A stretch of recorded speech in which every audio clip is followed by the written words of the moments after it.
A very good afternoon, everybody. Today we are going to start with database management system. Database management system is a collection of interrelated data and set of programs to access those data. Database is one of the most important parts.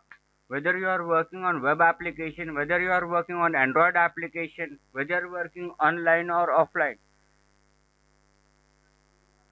In the part of a computer science, when we are talking about as a part of a computer science, holding the data and storing it is very important, and keeping it stored, keeping it secured in such a way that it should take less space to store the data, and it should take less time to access the data. This is a collection of related data with an implicit meaning and hence a database. When we are talking about database and when we are talking about the interrelated data, what we say, suppose there are students of BCA first year, there are students of BCA second year. So we are going to store the students of BCA first year, then we are going to store the students of BCA second year. So these are the interrelated data. We make a table for first year students, then we make a table for second year students. Then the collection of data is usually referred to as database. The data, and it is when it is made in a hub, it is known as a base. Contains information relevant to an enterprise. Suppose any data when you are working with an organization or when you are working alone, you are always related to a company or an organization. Whether you are related to a university, the primary goal of database is to provide a way to store and retrieve database information that is both convenient and efficient. This is the most important part of a database when we are working or handling the data. That means it should be stored in a such a way that it should take very less time to access those data and very less space to store the data. We are not talking about one or two data. There can be lakhs and millions of data.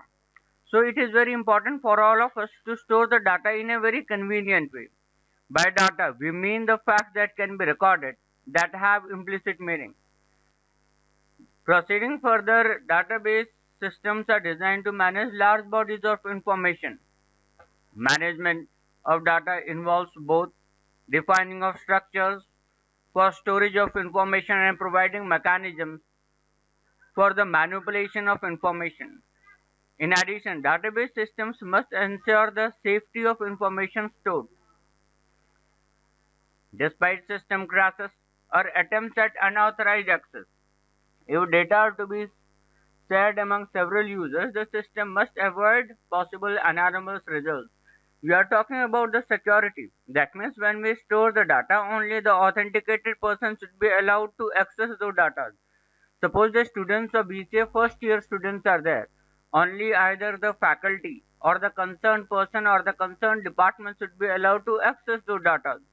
Unauthenticated persons should not be allowed to access those data.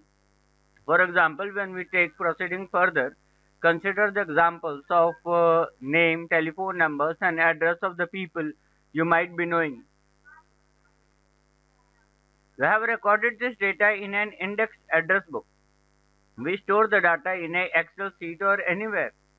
So when we store the data, it should have an authentication and stored in a secured way. Now when we talk about the database applications, I would like to tell you that we find the applications of database everywhere, either in the telecom part, industry, banking system, airlines, education system, online, shopping, anywhere you go. The data has to be stored and should be in a very secured way. Now proceeding further in our next chapter, we are going to look for database schemas and database advantages. We will be also knowing and working with database dictionary.